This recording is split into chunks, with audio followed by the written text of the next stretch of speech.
we need to be providing technical assistance and any kind of assistance we can to our allies. Our European allies are incredibly important to our national security.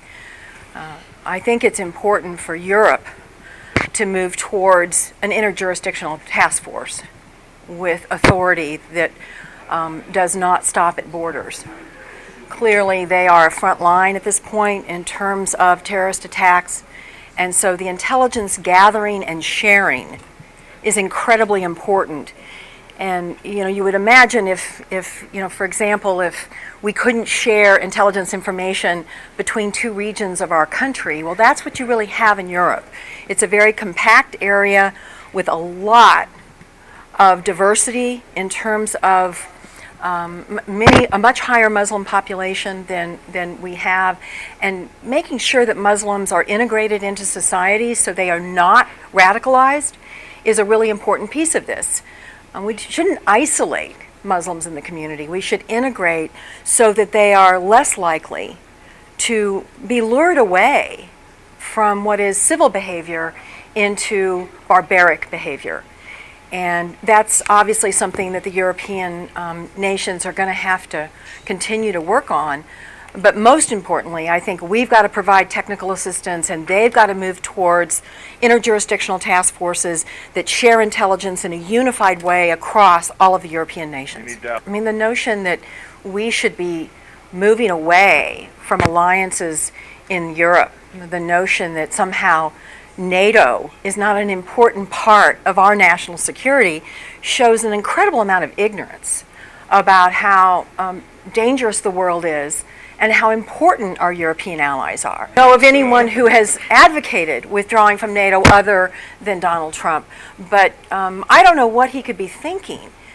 Right now, withdrawing from organizations that stand united against terrorism, to me, defies common sense.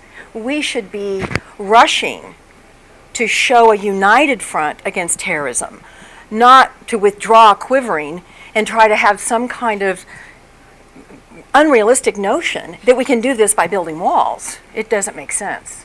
Would do nothing to fight terrorism? Yeah, I don't get that.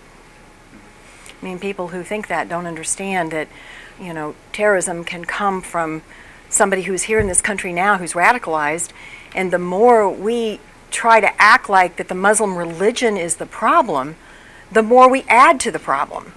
The problem is not the Muslim religion. The problem is that we are fighting an asymmetrical enemy that is not wearing a uniform and not putting troops all in one place.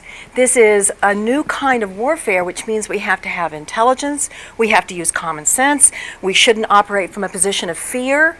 And I think, unfortunately, that is a default position, especially by politicians that engage in cheap rhetoric. To tighten our borders in terms of making sure that we are screening people who come to this country.